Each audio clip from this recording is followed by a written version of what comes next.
Welcome to Crowning Around, where every woman wears a crown, whether she's 17 or 70. I'm Joan Caliendo, and this is the space where magic happens when women empower women. Each week, we'll dig into topics like ageism, stepping into your power, and everything in between. And today, we're kicking it all off with a queen in her own right. Me, Ms. New York Senior America. Good evening and welcome to episode 11 on the 11th day of the month.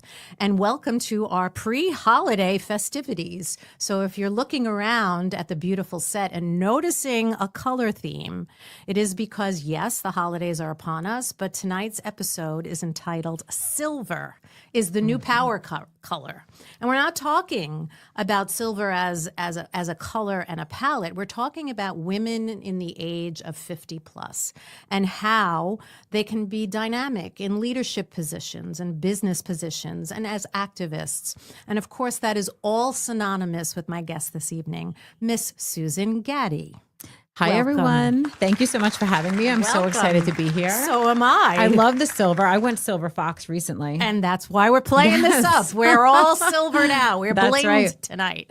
So we're going to start with a conversation that really kind of emphasizes what Susan is best at. So let me give you a little background information into her history. She is the powerhouse founder of a consulting company known as Disruptive Spark. And I said to Susan earlier, when I first saw the name of her company, I said there has to be a story behind that. So enlighten us. There is a story, and it's a very unlikely story. It's kind of one of my favorite stories to tell, but in theory, it's an accident. Okay. So, and I think this is a great topic to just start out with. Women tend to think too small, All right. right? And maybe that's not even just for women, but in general, we often think too small. So by trade, I'm actually an educator and I run a training company, a business consulting and training company. And at that time, I had a long-term instructional design practice, and we got really good at helping our clients actually achieve behavior change, which is something very challenging to do. Most training is just educational in nature, but we actually cracked the code on how to help people actually change behavior, change their patterns, change their mindset. And so I went to have this methodology trademarked because I was on the speaking circuit. I was showing up at conferences. It was getting really popular. And I was like, okay, I better protect this. I better get this out here. So I go to the attorney's office, and I have to give Jay, my attorney, such a huge shout out because we sat down and he was the first one that said, Susan, I just don't think you're thinking big enough here. He said, I get that it's a training strategy. I get that's where you are right now. He said, but I really see long-term potential. He just saw further into the future than I did. Amazing. And so I was like, okay, well, then I don't know what name that I need. And he did this great little activity around values and what do you value? And we went back and forth with the words. And that's how it got trademarked. So it became unique. It should have been the signature learning strategy. Could you Boring. imagine? Boring. Right? He's No. like, first of all, you can't even trademark that. He's like, that's too generic. Again, like generic, boring, thinking small. Right. Those, I think, are all the things that we're conditioned to kind of be and to kind of fit into that box. And so allowing myself to kind of really lean into the full potential of what this could mean, not just in the training world, which is where it began, but ultimately in the business world, which where we are now, and then squarely in anything to do at this point with professional development and career advancement, all falls under this heading of Disruptive Spark and how we help people to realize their goals, change their behaviors, and most of all, to focus on healthy high performance. And ignite their passions. I love it. Without a doubt. So Susan is a wife. She is a mother. Yes. She is a former school teacher, which is what we bonded over. Yes. She is a member of the chamber for the committee, for the Commerce Board for Rockville Center. Yes. And she originally hails from Pennsylvania. I do. So can we put up the first picture, please? Can you give us a little explanation of what we're seeing here? That's your beautiful family in the middle, which we discussed is, your core, where your values lie, right? Exactly. So these are a few of the, the Disruptive Spark principles at hand and how we help our clients to make their leaps and whatever that might look like. We do all kinds of different leaps. But the first part to any good leap is just really understanding where your values are. And for me, I think the first time that really came into play was a couple of times. When I left fifth grade, I loved being a fifth grade teacher. In Pennsylvania? In Pennsylvania. Okay. Yeah. Like I grew up wanting to be a teacher and I became a teacher. And I taught for about 6 or 7 years. And I just knew that I wasn't really fit to be in the classroom all day long. It just really, right. it wasn't for me. It's a vocation. It's not just a job. Yeah. And I just didn't think I could do that. But, I had tenure. We're going back. You had security. We're going back like 25 years ago. When I resigned, my superintendent actually said to me, it's the worst mistake you're ever making. Oh. He said, you'll never get another job. The market is too competitive. Like he really kind of was like trying to talk me out of this. And I just said, I think I'm going to be all right. Like I've made a lot of leaps. That one, I didn't have a lot of nervous energy around. That one just felt right to me. Yeah. And I made that leap. And I am thrilled to say that leap took me into corporate America. And I got involved in training and education. And that is actually where my New York story kind of matches up.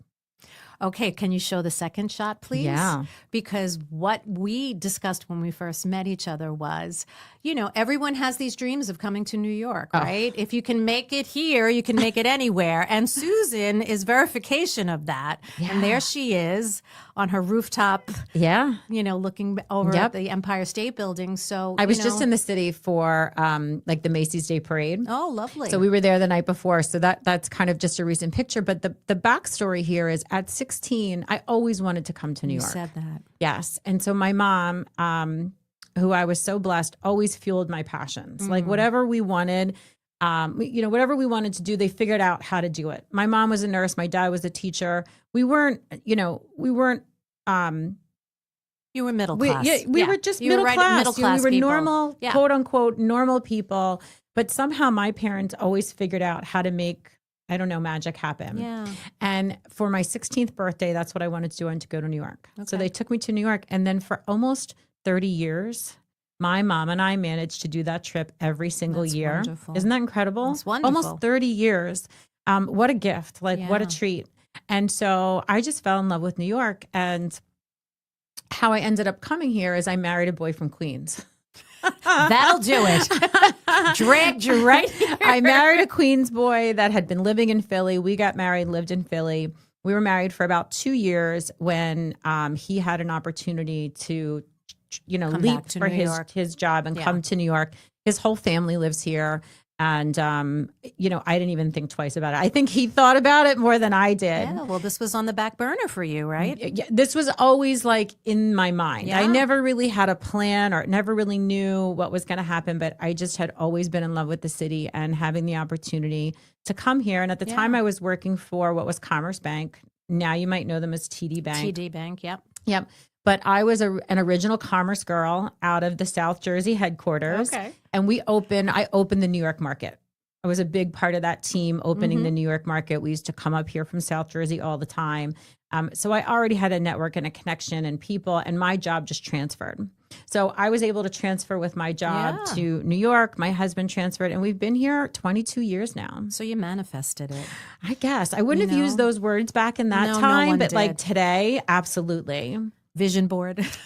Well, now I do all those vision boards and things like that. I had probably never heard of even those words. Language and then. Only weird people, right? Like would have done anything like that. Like now I'm the weird person that's constantly bringing these really interesting creative things to help people really lean into the things that they want to do because they feel magical, but they're actually very scientifical. And is that a word? Scientifical? I like it. And I think we're going to go with it. The visualness is such a part of the connectivity of what your dreams can be. Yeah, without so a doubt. I'm buying into that. So 2 terms that we didn't use back in the day were vision boards and manifesting, but in actuality, that's what you did.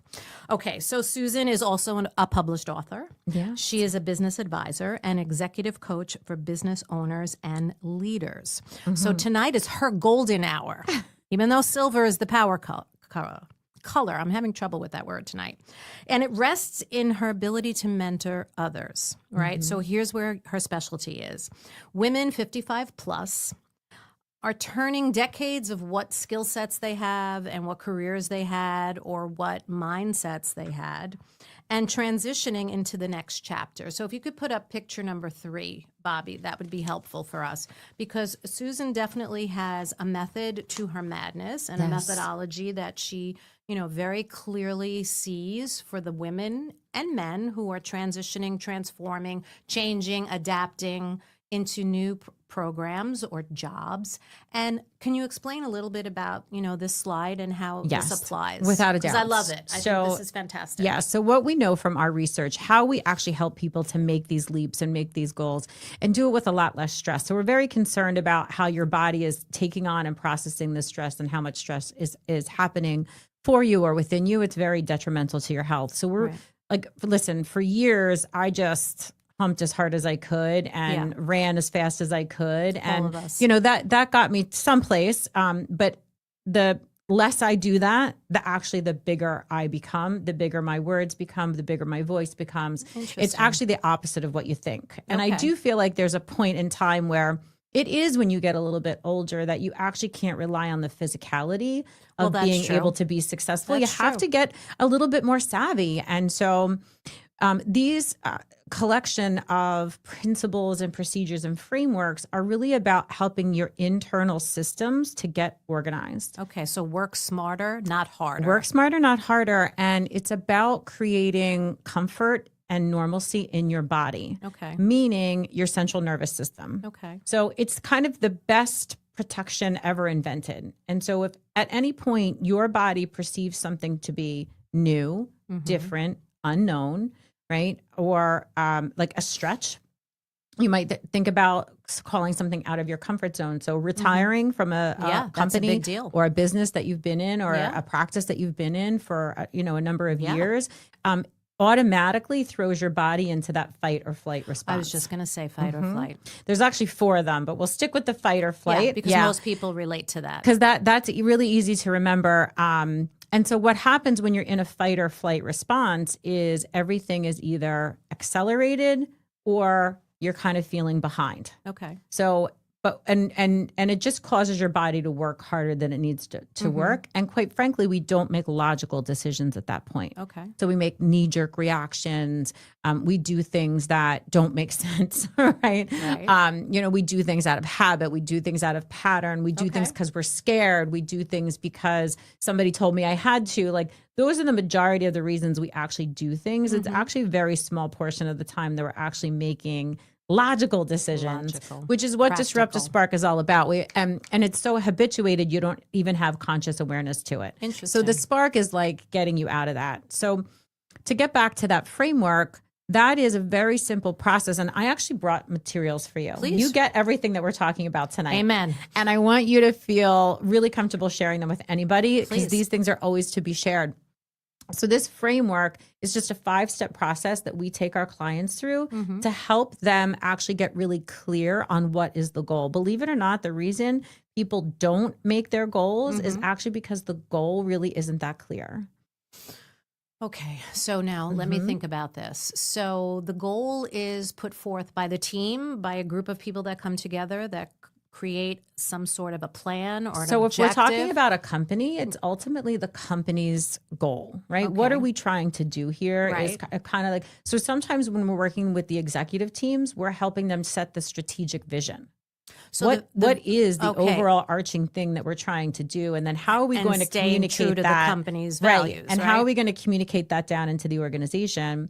Okay. But I could be working with somebody who is an individual who's saying, listen, to use this story, I've been in this workforce in this position for 20 years and I'm getting ready to retire. And I want to know, how can I take this body of knowledge that I have and what could I even turn it into? Right.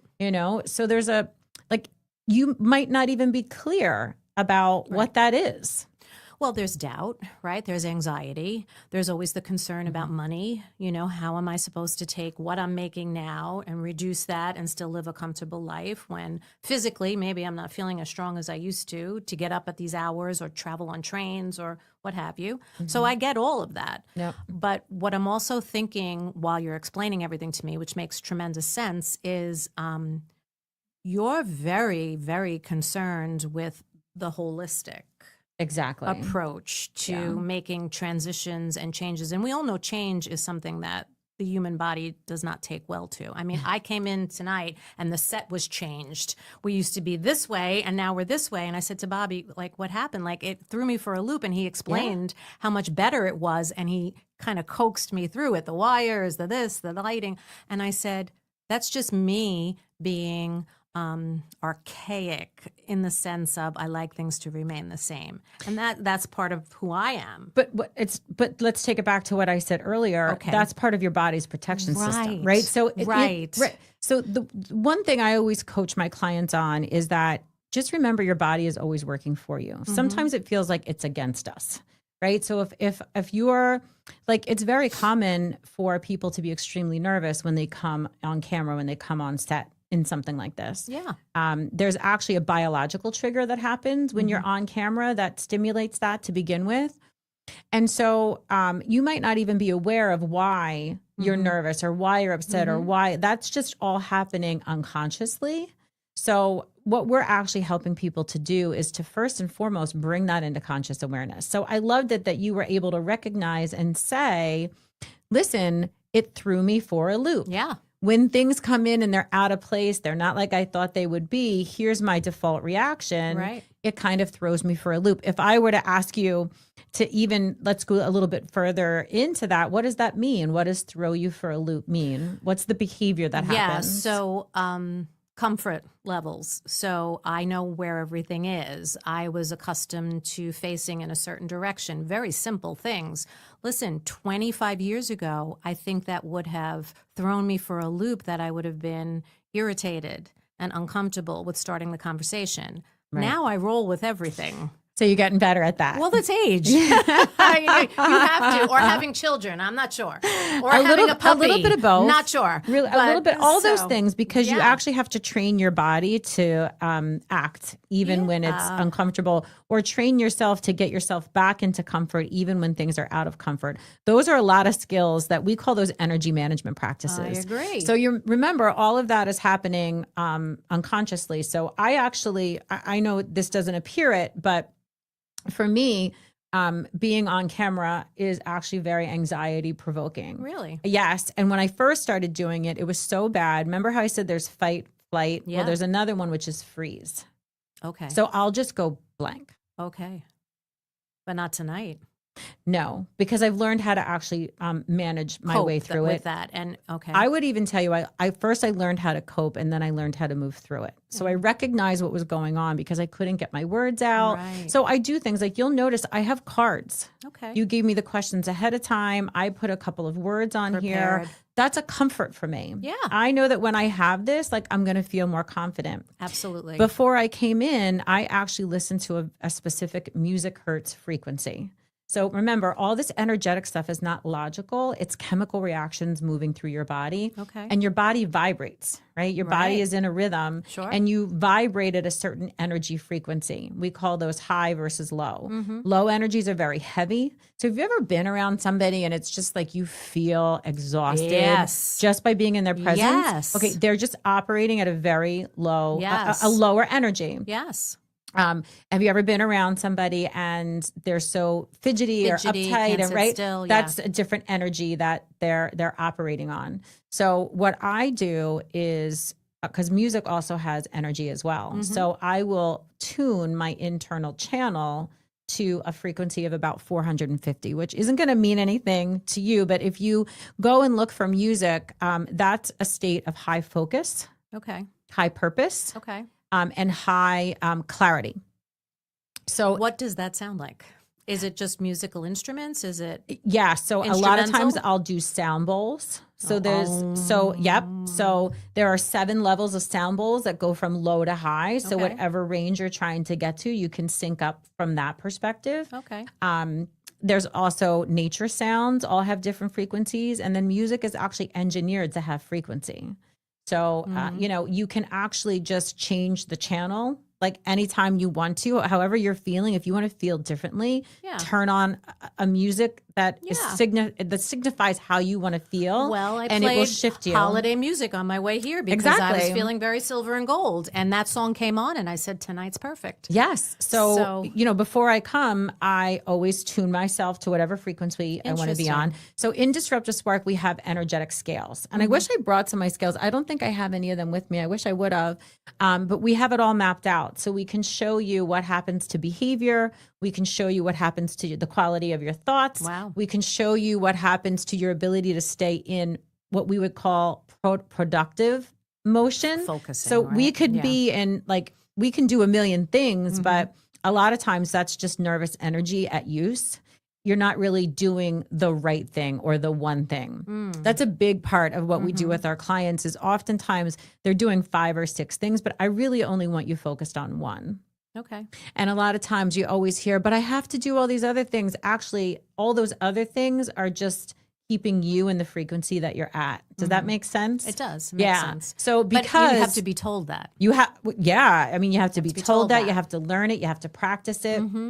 But these are fun. These are our practices. These are our Disruptive Spark practices. Every single one of them is a game. Every single one of them is an activity, or it's a reflection, or it's a piece of music. These aren't like book readings. You won't find I love books. Don't get me wrong. Right. I love books. But in the energy of success, as we like to call it, or how do you actually help yourself to do the things that you want to do? Having knowledge of it is one of the 4 things. That's it. If you know how to do something, your likelihood of being able to do it is about 25%. That's not That's high. not a very good likelihood. No, it's not high. That's why goal achievement at work is so low, because we count on, if I write out that goal, that I'm going to do it. It's New Year's resolutions time. If I write out that goal, I'm going to do it. But you actually have to start all the way down at that energetic level. Okay. So what happens because even though things might not be good for us, they're normal and natural to our body. Right. And I'll give you a perfect example. I was a smoker forever, and no one ever, they look at me now. It's really hard to believe. I would never have guessed that. I know. It's really hard to believe, but I started smoking at 15. Wow. I didn't have my son until I was 38. And I stopped a year before I finally had him. Wow. So I smoked for a long time, my whole coming up in life. Now I know that I was really just calming myself. Now I know that that's really what I was doing. I didn't know it back then, but that's really what I was doing. But I had tried to quit so many times. I could never quit, even though I wanted to. You know, I said I wanted to. Yeah. The thing that actually helped me the most was they put me on Wellbutrin, which is a generic term for an antidepressant. And you might think, well, why would you need an antidepressant to quit smoking? Well, because even though the smoke wasn't good for my body, it was my body's truth. And whenever you take something away from your body, it is always going to revolt. It's going to do everything it can. You've had toddlers.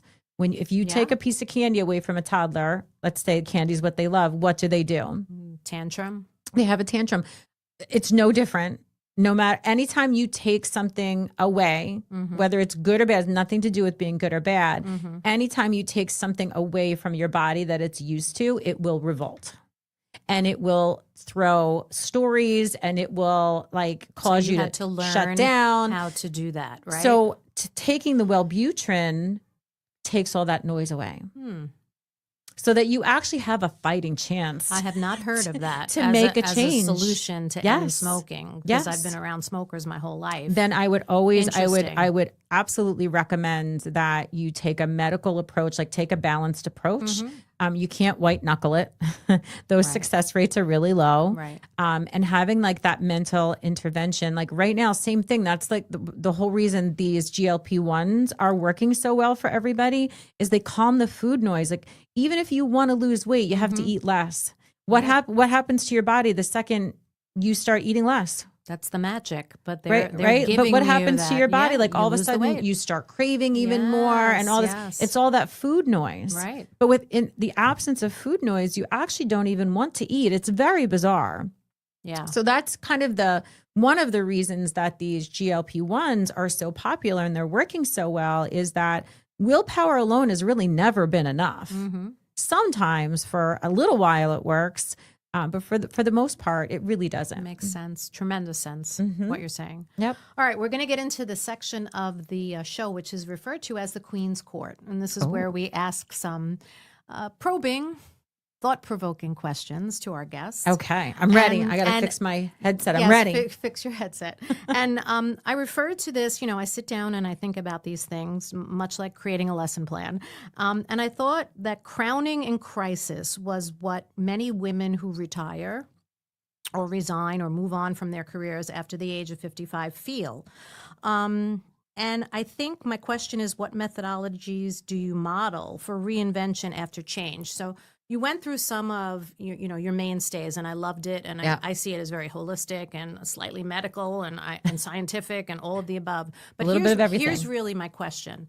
So at the age of 55, now a lot of people are ending their careers because they can, right? So the retirement age in certain careers, which was a lot of people thought 65, now a lot of women necessarily are leaving at 55 and then saying, that's because I want to move on and do what I've always wanted to do. Exactly. But this was the mainstay, this was the money, this was the pension, This is my safety, my comfort. And respect. So Nothing now wrong at with it. 55, how do you tell clients or people that seek out your consulting agency, not what they're good at, they know what they're good at, but how do you transition that into lucrative positions or jobs? Yes. Yeah, that's the hard part. So it's the journey. It's the adventure. It's the Right? adventure. It's the adventure. I don't know if we have the picture. I do a couple of different things. So a lot of times it's more of a self-reflective exercise. One of the first things I like to do with my clients is always some sort of diagnostic. So we have some kind of baseline. And in this particular scenario, a really good baseline, and anyone can find this. You can Google search these. We have these in our company, but we'll do a values index.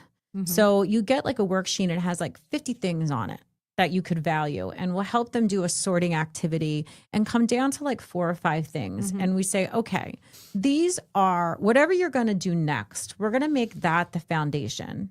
It has to fall underneath of values. So like when there's an endless amount of choices, we don't make a choice.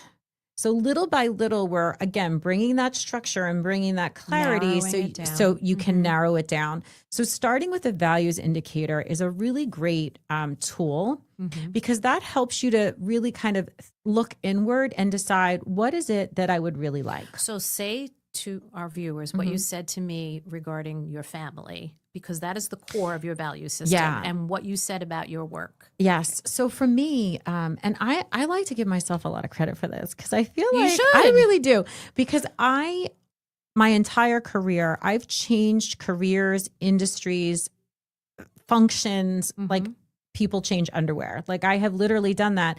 And it's always because it matched the stage and age of my family. That's what I love. So I always figured out how to take what I have done and repurpose it and repackage it into the life that I wanted to live. That's and I'll beautiful. share just how I did it a couple of times. So when I was a school teacher, I didn't have children and I didn't need that structured life. Right. And I actually didn't want it. I wanted to travel. I wanted to be out. I didn't want to be in the classroom. So I found a way to take my degree and my practice and just parlayed it into I made the leap going to career development.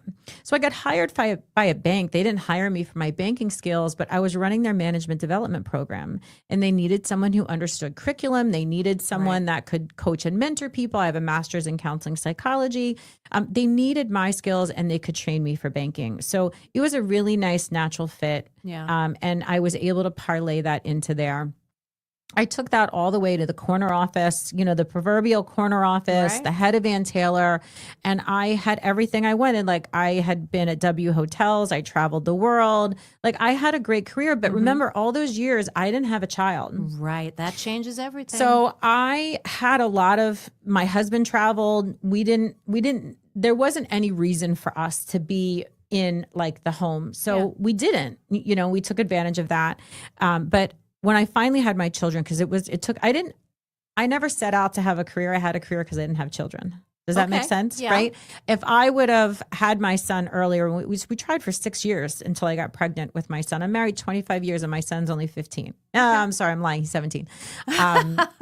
So I ended up growing a career because I just had the time and the bandwidth and the desire, and it was fun. Yeah. And so I did that.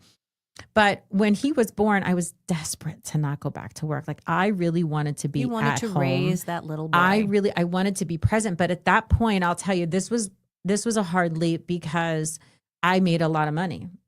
We had a certain lifestyle. Oh, I hear you. You know, they don't call it the golden handcuffs for nothing. You know, what do they call it? The dinks, double income, no kids. That's what we were. And I was like, how am I going to walk away from this money? I made as much as my husband at the time. Yeah. And I'm like, how are we ever going to afford our life? How blah, blah, blah, blah. And this is where I say, you know, God always provides, right? He always just shows the pathway. I actually got laid off. It was 2008. I got laid off on maternity leave.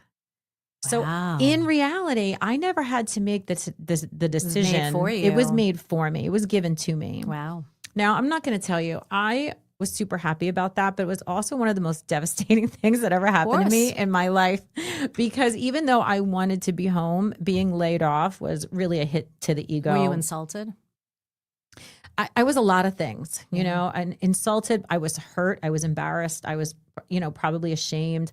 I was having a hard time in that position to begin with. And I just felt like that was another indication that maybe I wasn't as good as I thought I was. I had a lot of like mindset things going on there. So it really did hit me hard, but it launched my entrepreneurship. Right. And I don't know I would have ever intentionally gone that way, but I ended up getting into real estate. And so when my kids were little, for that first decade of them being little, I was a real estate agent. I didn't know that. Right. So, and that was when I first realized, oh my goodness, all the training I've created all these years was not good. That was such a pill to swallow because I was Do you really believe that? I do. Yeah, I really do. I do, because I would take all the classes that they had about how to get good at sales, and I still stunk at sales. And I would read all the and I still it wasn't natural for you. It wasn't natural. It was wildly uncomfortable. It was so visible in a way I had never been before. And that's when I realized that learning the skills of sales is nice. Yeah. But applying it's not going to help you with what do I do when I feel uncomfortable? Yeah. It's not going to help you with. So one of the reasons people have a hard time in leaps is because of all the stories. I like to call it your bullshittery. So in order to live in a certain space, you create a little box for yourself and you put yourself in that box, right? That's comfort, is being in a box. Yes. So anytime you go out of that box, remember your body is going to revolt. Yeah. And then we also have to remember we've been significantly programmed by our culture, our religion, our families, our personal experiences, and all of those things. This is fascinating. Are you ready for this? This was mind-blowing when I figured this out. And it's going to explain a lot. So this is some research that we found through biologists, but there is, as a newborn, as an infant, all the way to about, I'm not even going to tell you to what age, but as a newborn, all the way, I'm going to let you guess what age. Okay. Your brain is actually in a different brain wave length state.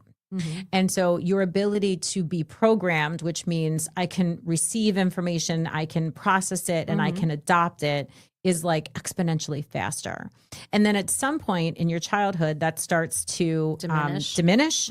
And then that continues until the age of 25. So technically by the age of 25, you're no longer receptive to change. Interesting.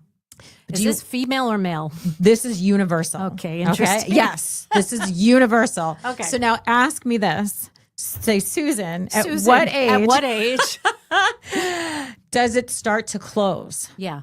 Do you want to guess?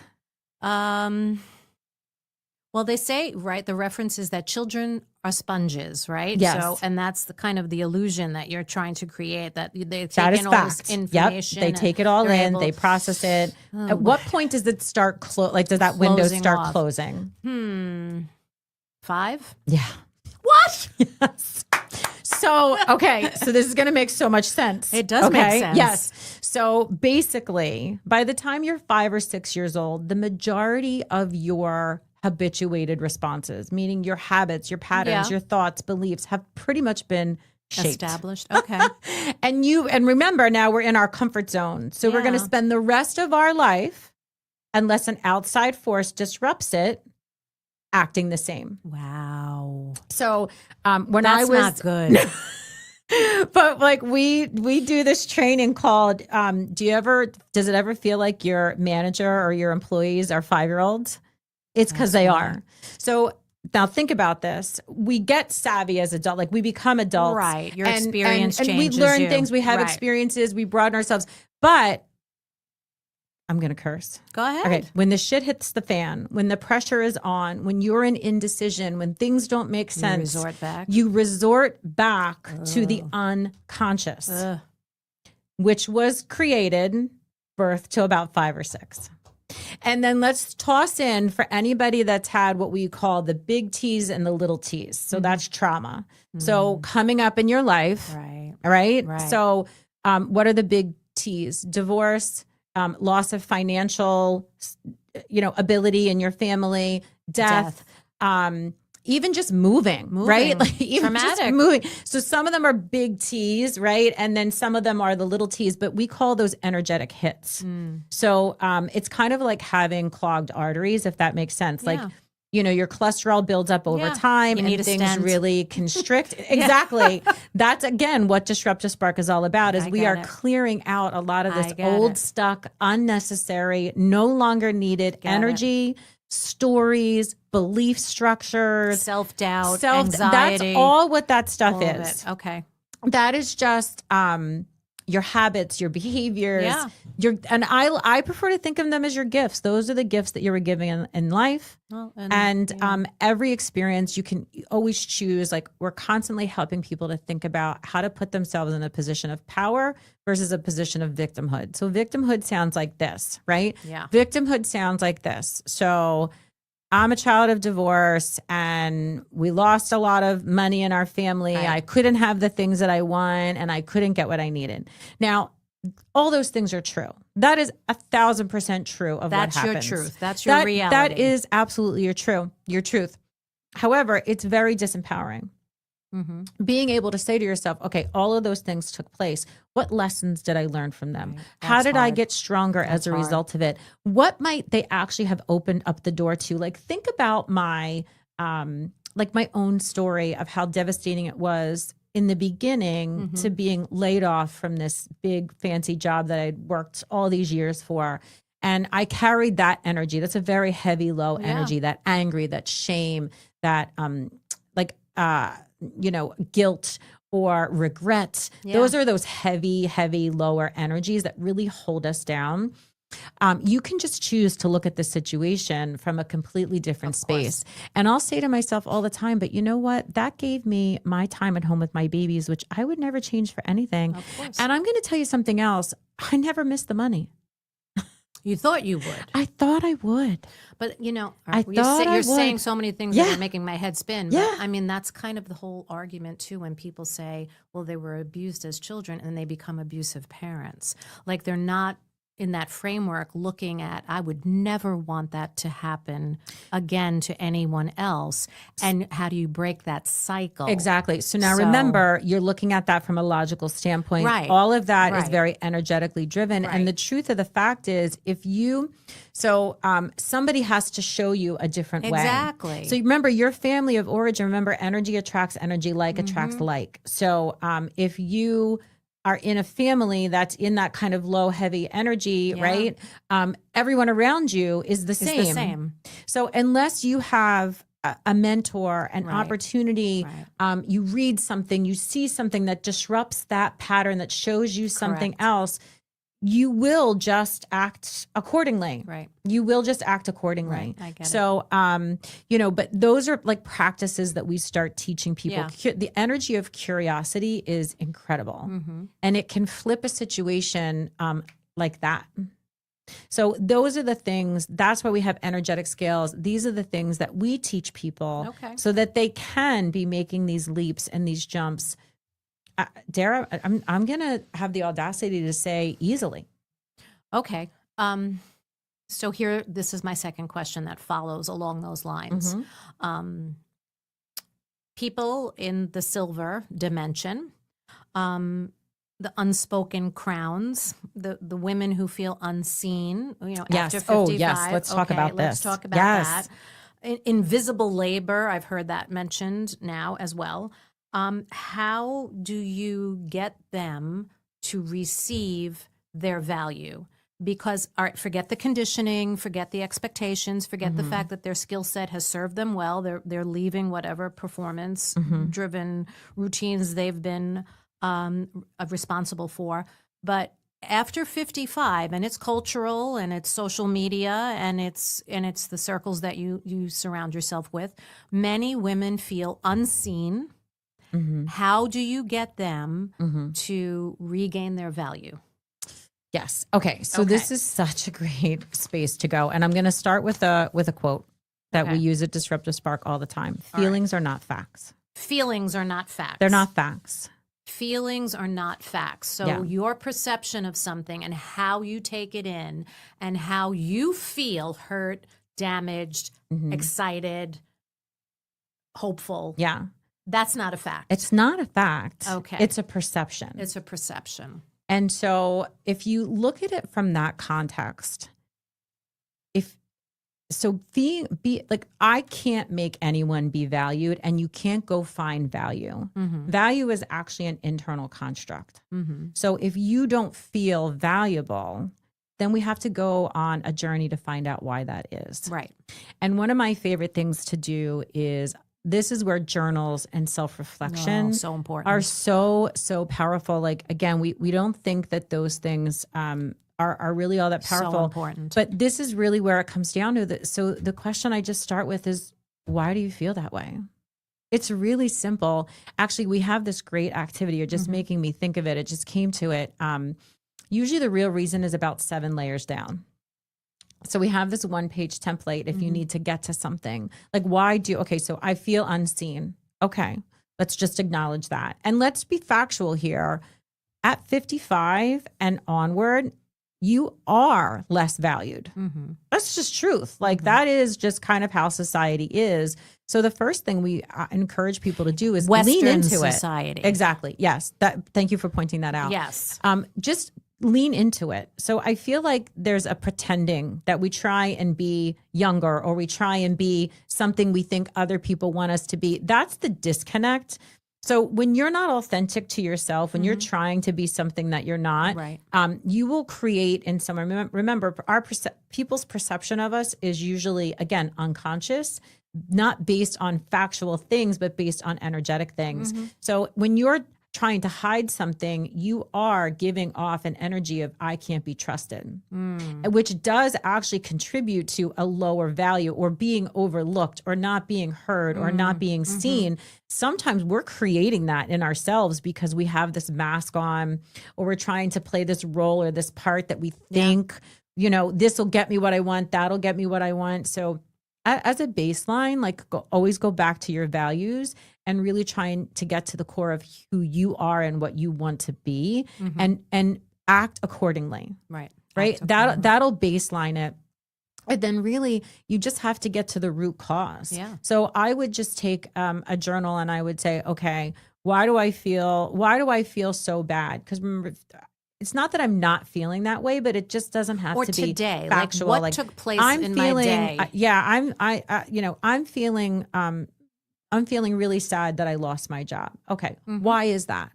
Well, because it was my identity. It was what I did every day. Right. Like, that was how I spent the majority of my time. And well, why is that a problem? Well, I don't know, because now I don't really know what to do with my time. And now I feel really unstructured, and that makes me feel really uncomfortable. Oh, okay. Why is that a problem? Well, I don't know. I guess there was this time when I felt that way, right? Like, you just keep going until you get to the source. Negative. There's usually about 3 or 4 almost universal ones at the core. At the core. Mm-hmm. It's so funny. Do you want to hear them? Well, I do, because it's making me think of something that happened today. I saw a woman today at pickleball, and she just retired. And I said to her, "How's everything? Isn't it great?" She said, No, I don't feel that way, because here's what she said: I don't feel like I'm being a producer. Mm-hmm. Now, her husband has passed. Her children are grown. She's not relishing the quiet and the ability to go do things that she never had the time to do, and the social aspects of it. She is, Even though those are the things we always wanted. yes. But remember, our body revolts. Okay, but So I'm used to I being didn't in expect that constant reaction. I'm used to being in constant motion, and now I'm not. I don't like this at all. I'm No, really she uncomfortable. her value came from her ability to make money and to Yeah, carry of a course, job, yes. right? And even though So she did you was hear that? alone That's in where the house, value came. that's So where I the got to go value back came. and I got to find some new Right. values for myself Yeah. that I can align myself which to. I will share with her Yes. the next time I see her. Okay, on Yes. that point, So on we're going to come back Okay. with that. We Yep. want people to come back. Yes. So we're going to take a little commercial break, and then we'll come back with that very valuable information. Thank you. Ever felt stuck with a home that just doesn't feel right anymore? Whether it's that outdated kitchen or the bathroom that needs a refreshed look, Twice as Nice Construction has got you covered. Family owned for over 20 years. Twice as Nice Construction has been providing beautiful new construction and additions and stunning remodels like kitchens and bathrooms. We're not just experts. We offer unbeatable quality and prices to help make your dream come true. Ready to start building your dream home or to give your kitchen and bathroom that much needed makeover? Contact Twice as Nice today and make your dream a reality. Visit twiceasniceremodel.com today for quality you can see and service you can trust. Twice the value, twice the commitment, Twice as Nice. Imagine turning an ordinary gathering into an electrifying night at a Las Vegas casino. With Ace Authentic Casino and Entertainment, we bring the thrill of blackjack, roulette, poker, and more right to your door. For over 20 years, we've been transforming parties in New York, New Jersey, and Connecticut into unforgettable events. Ready to elevate your next event? Experience the joy today with Ace Casino Parties. Visit us at acecasino.ny.com. Hey, welcome back. We're talking with Susan Gatti from Disruptive Spark, and this has been a very scientific, holistic, eye-opening experience, and I'm learning so much, and I'm trying to stick to the script, but I can't, because everything that Susan is saying to me is sparking, no pun intended, so many. Pun intended. That's so exactly why it's many called different Disruptive Spark. connections and questions. So we're going to try to get through and finalize some of these thoughts. So as promised, she is going to tell us some of the reasons why we feel Yeah. sad. Yeah. That's Yep. where we left off. Exactly. So here are some of the ways in which we get to those moments. So if you do the 7-layer exercise, and anyone can do it, just grab a piece of paper and why do I feel this way? And just keep going back. Try and get down to at least 5, 6, 7 layers. Okay. Because that's the core of it. I always think about it as the princess and the pea. Yeah. Right? Remember how the princess, there was like mattresses. this one pea Yeah. thing under there. And if you can get to the root of that, you can actually change everything. There's a couple of human truths that are usually at the core of most things Right. that are making us feel bad. Right. Remember, feelings aren't facts. They're an indication that something is going on. Go find it. So those tend to be unworthiness, Right. unlovable, Mm. right? Yeah. Yeah. Unworthiness, unlovable, that there's something wrong with me in some way. Like you'll hear people like, it'll come out that they feel broken. Like Okay. there's something that happened to them that inside they feel broken. And so when you feel unlovable, when you feel unworthy, when you feel broken, when you feel like there's like you are the problem, when that's at your That's heavy. operating, it's heavy. And it's the reason you can't fully own your power. It's the reason you can't fully own your voice. It's the reason that you can get stuck. We talk about this a lot. Like you feel like I take 2 steps forward, 1 step back, it's like being in stop and go traffic. That is all just the push and pull of our desire to be someplace, but our body Yeah. and our mind, that connection, that mind body connection. So body is physiological. Right. Mind is like the stories and the habits, Right. right? That or the activations that come as a result of it. When those things aren't together, they repel and they work against you. Mm-hmm. And so we say things we didn't mean to say. We do things we didn't mean to do. We make knee-jerk reactions. Impetuous. We wanted this thing and now I don't even like it. Like, there's nothing wrong with you. Like, that is the human existence. And what I think is so exciting about what I get to do is we have strategies, we have tools, we have practices that help people release that heavy emotion, that help people to make sense of it. It's so confusing. There's different things going on. And we get people to the space where they can actually make peace and put it behind them. And when you do that, that is when you become unstoppable. Right. So that's a core program that we have, a Be the CEO of You. It's how to build an unstoppable success mindset. Fantastic. And there's something, a couple of things I want to give you that are a part of that. Okay. So, cause you've earned one of them. So I have a little, this is so fun. You're like the most fun person to bring this to. I want to just say that. So, making something from nothing is the hardest thing to make.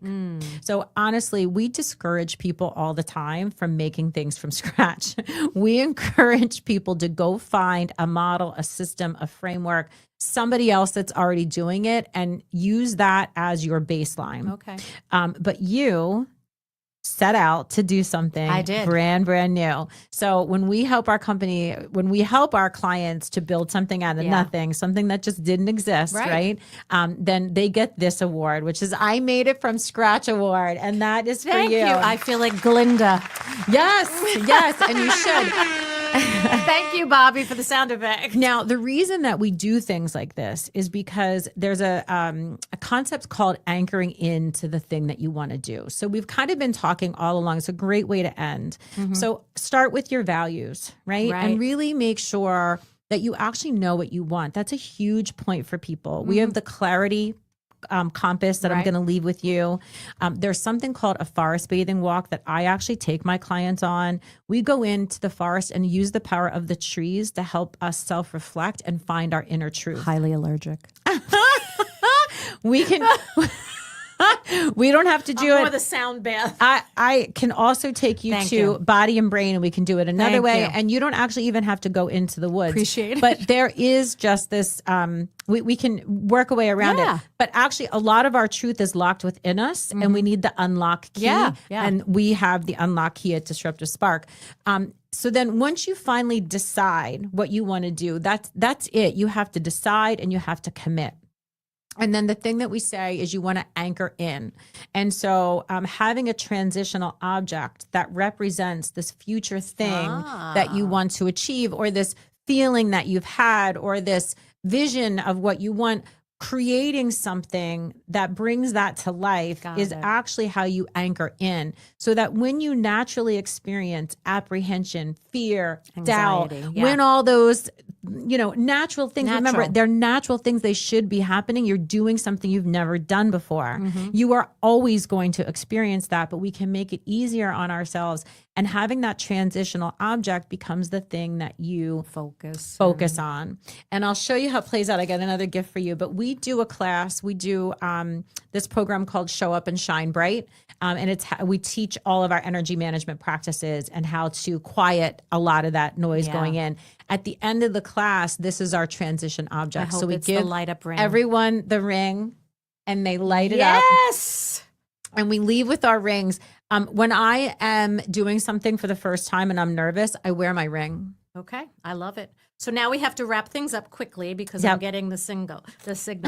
So, but I can't leave without saying crowning moment. I do this at every show. Okay. If I can make it there, I can make it anywhere. Right? We talked about that. Yes. When did you know you made it? In one sentence. When I could come on shows like this and not be nervous. Love it and thank you. Okay, I appreciate that. So here's my royal invitation for the next show. We are going to have our Christmas show on the 23rd, Tuesday the 23rd. And it's going to be filled with laughs and something we've never done before on the show, which is food tastings, because I am bringing on, look at this handsome man. That is a former student of mine. He is a graduate from the class of 2004 at Carl Place High School, who has now founded the Fork of New York. Follow him because he is fantastic going all around New York City variety, finding the best food possible. And he's going to do it right here in Massapequa, and we're going to have a taste-off. That is Guillermo Ropez, a dear, dear success story who lost his way for a little while after graduating from high school and has been 5.5 years sober and is now a major influencer on social media with the Fork of New York, which you should also vote for, because that's the last thing I'm going to say about voting.